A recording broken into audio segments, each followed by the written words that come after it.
അങ്ങനെ നമ്മുടെ യാത്രയിലെ 5-ാമത്തെ ദിവസം നമ്മൾ രാവിലത്തെ ഒരു ചായയൊക്കെ കുടിച്ച് നമ്മൾ നേരെ താജ്മഹൽ കാണാൻ വേണ്ടിയതാണ്. താജ്മഹലിൻ്റെ അടുത്തെത്തി. നമ്മളിപ്പോൾ വണ്ടി പാർക്ക് ചെയ്ത് നമ്മൾ നേരെ അവിടെ നിന്ന് കുതിരസവാരിയിലാണ് നമ്മൾ അങ്ങോട്ട് പോകുന്നത്. ഓട്ടോയിലൊക്കെ 30 രൂപ 40 രൂപ കൊടുത്ത് നമുക്ക് അവിടെ എത്താം. അങ്ങനെ കുതിരസവാരി എടുത്ത് നമ്മൾ അങ്ങോട്ട് എത്തിയത്. അങ്ങനെ അതിൻ്റെ കവാടത്തിൻ്റെ കുറച്ച് മുന്നിലായിട്ട് അവർ ഇറക്കി വിട്ടു.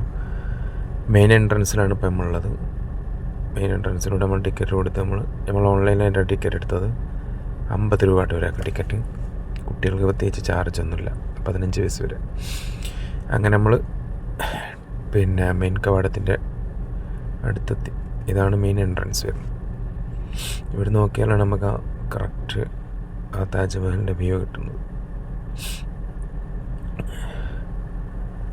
മുംതാസിന് വേണ്ടി ഷാജഹാൻ പണി കഴിപ്പിച്ച ലോകാത്ഭുതങ്ങളിൽ ഒന്നായ താജ്മഹൽ അങ്ങനെ ഞങ്ങളും കണ്ടു.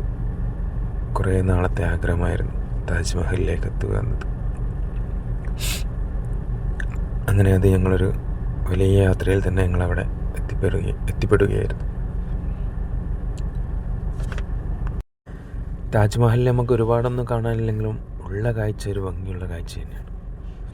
നമുക്ക് താജ്മഹലിൻ്റെ ഉള്ളിൽ കാണണമെങ്കിൽ അവിടെ നിന്ന് അങ്ങോട്ട് 200 രൂപേൻ്റെ ടിക്കറ്റ് കൂടി എടുക്കണം. അപ്പോൾ നമ്മൾ ഉള്ളും കൂടി കാണാൻ താല്പര്യമുണ്ടെങ്കിൽ താജ്മഹൽ വിത്ത് മ്യൂസിയം കാണുന്ന ആ ടിക്കറ്റ് തന്നെ നമ്മൾ എടുക്കാൻ ശ്രമിക്കുക. ഞാൻ പിന്നീട് അവിടെ നിന്ന് 200 രൂപേൻ്റെ ടിക്കറ്റ് എടുത്തതാണ്. ഞാൻ ആദ്യം വിചാരിച്ച് പുറമെ മാത്രം കണ്ടാൽ മതി എന്നായിരുന്നു. പക്ഷേ ഉള്ളിൽ നമുക്ക് പ്രത്യേകിച്ച് ഒന്നും കാണാനൊന്നുമില്ല.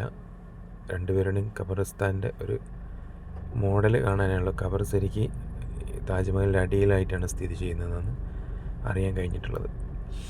ഇത് നമ്മുടെ യമുന നദിയുടെ തീരത്താണ് നമ്മുടെ താജ്മഹൽ സ്ഥിതി ചെയ്യുന്നത്. അങ്ങനെ ഞങ്ങൾ കുറച്ച് നേരം അവിടെ സ്പെൻഡ് ചെയ്തു. ഫോട്ടോസും വീഡിയോസൊക്കെ ഞങ്ങൾ എടുത്തു. അതിനുശേഷം ഞങ്ങൾ നേരെ അവിടെ നിന്ന് തിരിച്ച് നമ്മളെ ആഗ്ര പോർട്ടിലേക്കാണ് നമ്മൾ ഇനി അടുത്ത യാത്ര. അപ്പോൾ ഓക്കെ, വീണ്ടും കാണാം പുതിയൊരു വീഡിയോ ആയിട്ട്.